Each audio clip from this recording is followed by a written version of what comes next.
Hey everyone, welcome to Financial Revelations. I am David Sopransky, the dress down version. I know it's Thursday when I do these, but for me it's Friday because I'll be out of town tomorrow.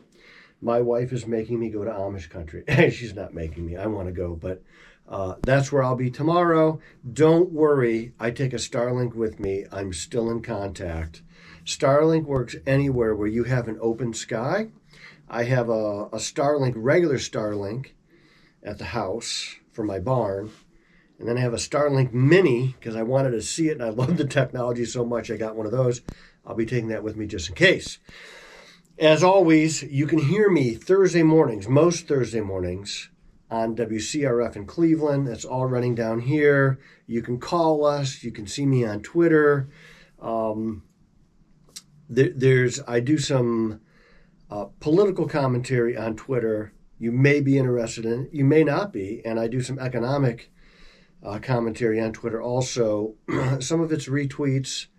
You know, I like Twitter because it's free speech. You don't have to like what the speech is, but it's free speech. And as you know, having been, I am a veteran. I served in the U.S. Army.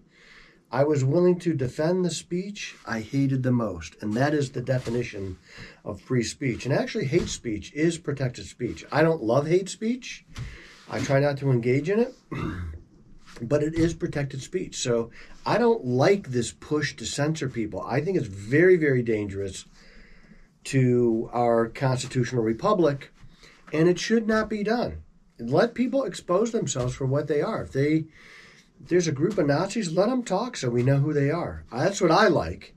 I don't believe what they believe, of course, but I want to know who they are, so I got to avoid them. So we also have an Amazon trip, March of 2025. We have a couple of slots open. If you're interested in going or supporting, you can go to nativosusa.org to support the trip and see past trips. We're updating the website all the time. And you could also call here, and that number is scrolling down here, 1-800-344-2534, and ask about it. Not everybody who inquires really should go. If you have a major health condition, I don't think it's the spot for you. If you have a heart condition, not the spot for you. But a lot of people, you don't have to be able to lift heavy things, although we like if you can lift heavy things, but we've taken people who can't do that and expose people to it, get their churches involved, schedule their own teams, things like that. So, hey, it's 26 days to the presidential election. 26 days left. I'm sure you're excited. I'm excited. I saw polling numbers out of Michigan today, which led me to be reinforced in my thought that it's going to be a minor landslide for Donald Trump. If you got my quarterly newsletter, you know that I said that. I do think it's going to be a minor landslide. He's not going to win California or Washington State or Oregon. Those things are impossible probably. Well, nothing's impossible, but it's not probable. Possible, not probable.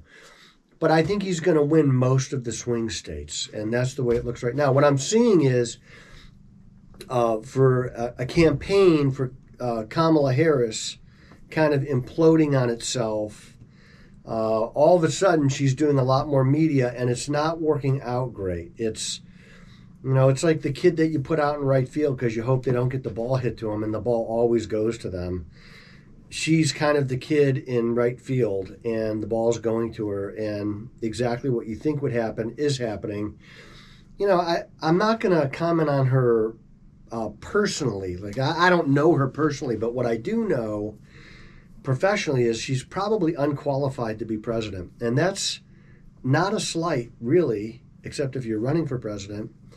Most people are unqualified to be president. It's a very complicated job. Now, I do think that most of our government is run by bureaucrats right now, not the elected officials that we send there. That's a very dangerous thing. And so one of the messages that Donald Trump and the people around him have is shrink the size of government and send the bureaucrats back to the private sector where they can fail in the in the arena of open ideas or succeed.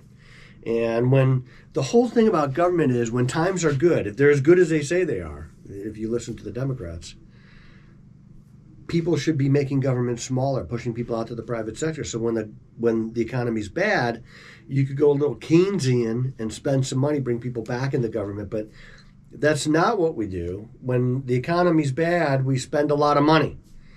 And then when the economy's good, we spend even more money. And these things cannot continue. So one of the things that Vivek Ramaswamy, I have been talking about him, by the way, for 4 years, way before anybody else was talking about him. I mentioned him on the radio at CRF, and they were like, what? Ramahumi? And I know this is serious. This guy, Vivek Ramaswamy, is the real deal. And he's espousing some government cuts that are dramatic, and I love it. We should be pushing people out into the private sector. Well, the September CPI report came out this morning, and it's a little hotter than expected. Its inflation kind of ticked up a little bit, 2.4%. And jobless claims were a little more than hoped for, 235 ongoing claims. You know, what I think is going to happen is I think unemployment is going to probably top out around 4.9%, 5% when it's all said and done. And it's not uncommon after about 3 to 5 months after the Fed's first rate cut, you're in a recession. So that is totally possible by the end of the year. January timeframe, you could see a recession. So the Fed is thinking still soft landing, but their version of soft landing applies to people with assets.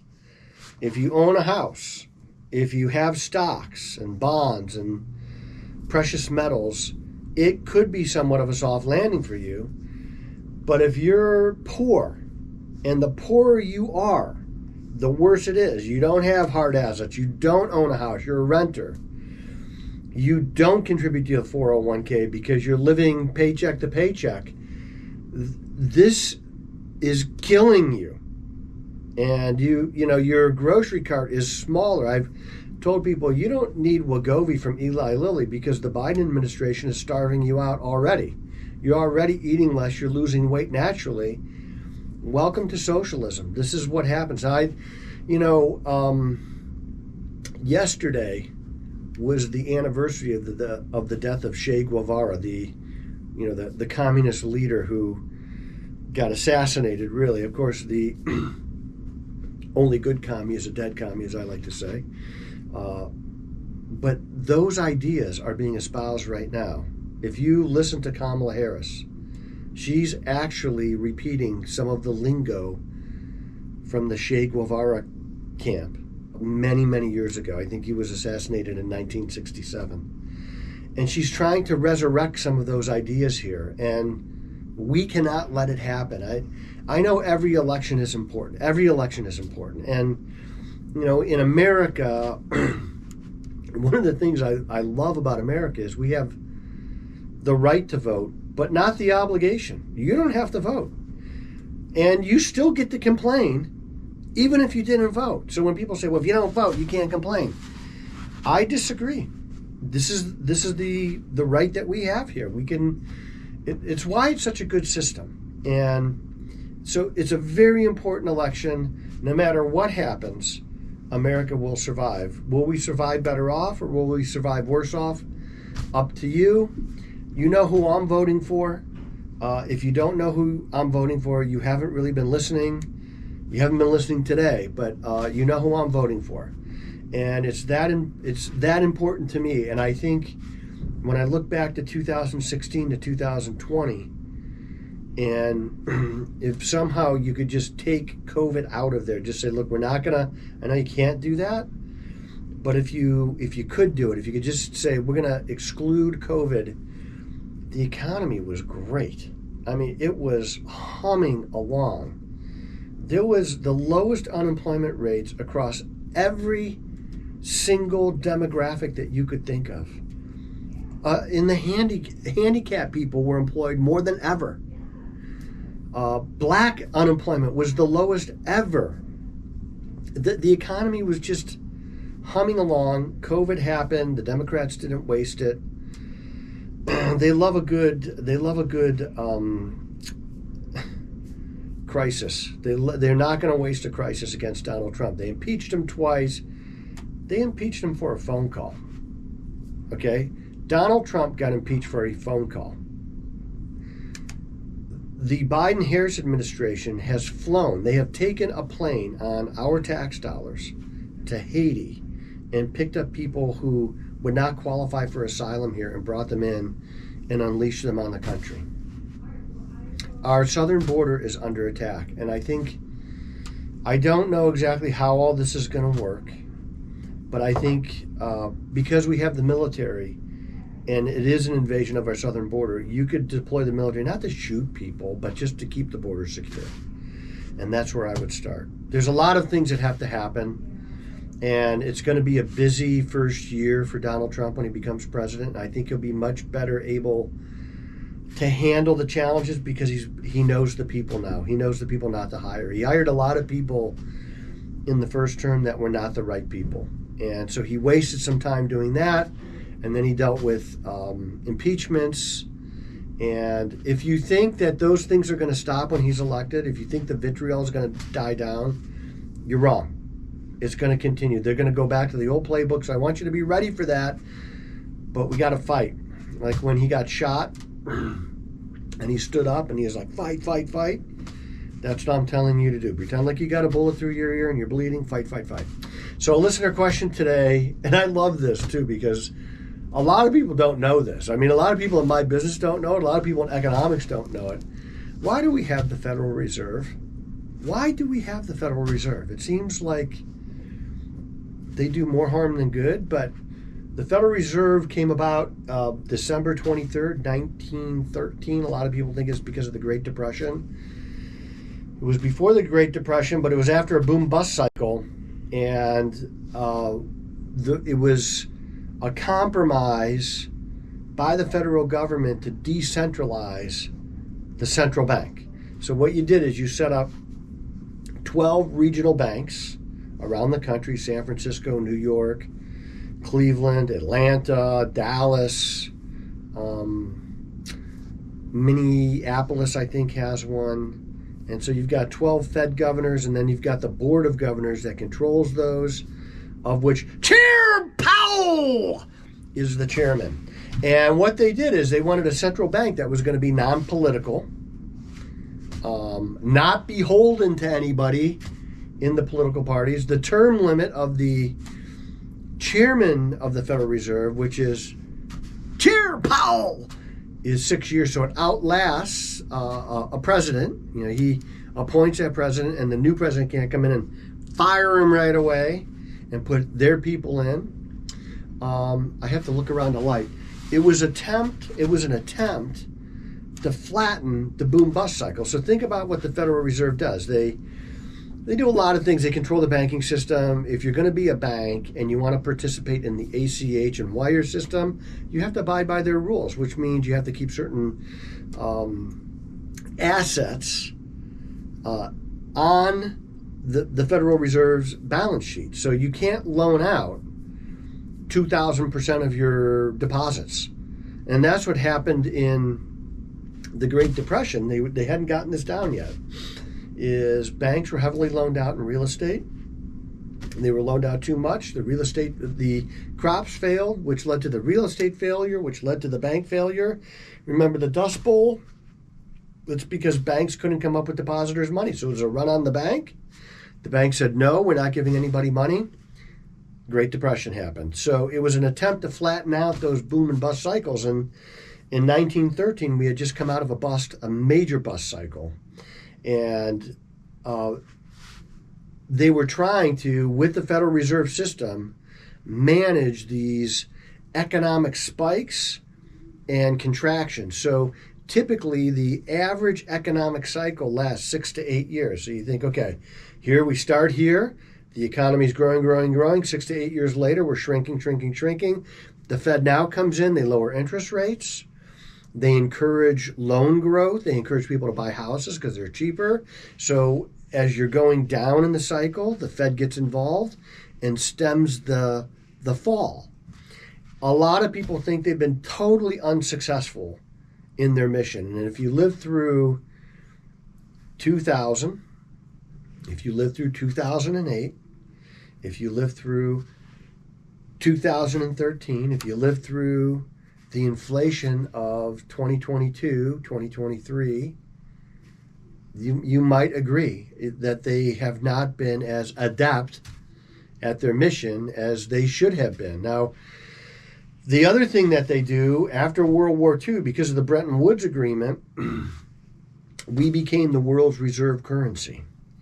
And they managed that. One of the things that led us to be the world reserve currency is we have enough currency for the world.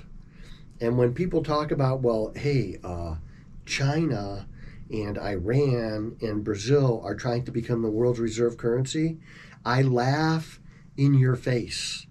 I openly laugh in your face and point at you like you have something on your face, because they don't have enough currency to do this. They physically don't have enough currency to become the world's reserve currency. And one of the reasons why we're always going to have some government debt, we have 35, almost $36 trillion of government debt right now. It's too much. And people say, well, we need zero. We're not going to do that. We can't do that. The world needs our debt. I think it should be a percentage of global GDP, and our GDP in a formula, which would put us at somewhere around 17 to maybe 15 to $18 trillion at any one time, give or take. And that's a stabilizing force in the world. Other countries buy our debt to stabilize their economy. So the world needs our debt in a way. We need our debt in a way because tax receipts are lumpy. I mean, we get a lot in April and we get a lot in October, but in the middle we're still spending money. So it kind of flattens out the budget process too. So at the end of World War II, that's when we became the world's reserve currency. There's a Federal Reserve Bank in Cleveland. I met the president of the Federal Reserve Bank one time. I was flying out of Houston, and at gate E14, there's no 13 gate in an airport. I don't know if you've ever noticed that. There's no 13th floor on a building. If there is, don't live on it. And I'm not even superstitious. I just don't want to live there. But I'm at gate E14, and there's this little old lady standing next to me. I said, hey, you wouldn't happen to be Loretta Mester, would you? She said, why, yes, I am. How would you know that? Well, I follow her. I follow everything she says. Very wise, hawkish on inflation person, great economist. So that's why we have the Federal Reserve. A lot of people think they're way more political today than they were, but they've always been really political. The president, when they do appoint somebody, they're not going to appoint somebody. Like President Obama appointed Janet Yellen. Now, Janet Yellen is probably a nice person. She looks a lot like my grandmother looked like, as I remember my grandmother. But she's a Keynesian. She's a spender. She will spend and spend and spend and spend. President Obama is not going to appoint a conservative economist who thinks that government should cut budgets. They're just not going to do that. And so they couldn't fire him when President Biden got elected, so they let him go through. And really, I blame the inflation that we had in 2022 is multi-partied. The fault lies in multi-parties. And the biggest one is in the Biden administration and Kamala Harris, who cast that tie-breaking vote for the Build Back Better and the Inflation Reduction Act, which actually increased inflation dramatically. And Chair Powell did something. He gave them a pass, because if he had raised rates into the Inflation Reduction Act and Build Back Better, it'd be yanking money out of the economy while they're throwing money into it. Basically just be a revolving door. And they should have known better. They should have raised rates coming out of that pandemic when they were throwing $6 trillion. They should have slowed down the economy right there. And they didn't. And I think that was a political move. So a lot of people argue that the Fed has outlived its usefulness. And maybe it has. Come up with a better system. You tell me what it is, where it's not political. They're a quasi-government organization because they're, the Federal Reserve Banks are private. They're owned by private citizens. How wealthy do you think they are if they own the Federal Reserve? But the people, the Fed Board of Governors, is appointed by the Senate, appointed by the President, approved by the Senate. But they're private. So Of course they're going to be political. It's all political. You know, in the military, your first star is not a political appointment. Everything after that's political. So when you get guys like General Milley, who are basically overweight losers who couldn't pass a PT test on their greatest day, they're political animals. Of course they're political. Of course he's not going to like Donald Trump. Of course. Of course he's going to work to undermine his mission. It's a political appointment. And so is the Federal Reserve. It's a political appointment. So of course they're going to be political. I tend to believe that they're more political today than they used to be, and that's detrimental to our economy. You know, what the Federal Reserve allowed to happen in 2022 is wrong, and it's killing poor people, because you go to the grocery store, they say, well, inflation's coming down. Inflation is not coming down. That is not the truth. What they're talking about is the growth rate in inflation is coming down to their 2% target, but that means inflation every year is growing at least 2%, and that's on top of the 25% that your groceries are already more expensive. Now, true, we would have had some inflation in those years anyway, but it was at like 1.4, and your wage was growing at 5%. Do you know if you made $100,000 at the beginning of the Biden administration, and you still made $100,000, you know what you're actually taking home now? $88,500. That's what your money's worth now. You got a pay cut. So the Fed's version of a soft landing, I think it sucks. I think they suck right now because they're killing the people that need the help the most. Like I did great in inflation. I own houses, I own stocks, I own business. Inflation was great for me. I benefited from it. I don't want to benefit from it. I want to benefit the old-fashioned way. I'll go out and make it. You know, when I was in school, if I didn't know the answer on a test, I didn't look at my buddy's paper. That would have been useless anyway because my buddies were dumb. But I took the grade I deserved. That's America. You take the grade you deserve. I'd rather take a knife in the back than take $1 that I don't deserve. Any day of the week. So I want to benefit the old-fashioned. I want to go out and make it. And I think we got a great plan to do that. And the country did too. And we're going to go back to that if possible. But that 25% price hike at the grocery store, that's not going away. So the only way to minimize that is to grow your wages now way faster than inflation. And the group that's in there now doesn't know how to do it. They're clueless on how to make this happen. And that's what's really killing America right now internally. What's killing America externally is their horrible foreign policy in giving hundreds of billions of dollars to Iran, who then use it to finance the war against Israel. That's what those people stand for. That's what's killing us. That's why we have a Federal Reserve. I love your listener questions. I went off on a little tangent there, sorry. But that's just who I am. I think people like that about me. My wife doesn't so much. Sometimes I'll go home and she'll say, David, it's not your podcast. I'm like, I live in Podcastville. That's how I talk all the time. So even my wife is saying, can you dial back the volume a little bit? I am David Safransky, a real American, a true gun-owning, red-blooded patriot, and the voice you can trust.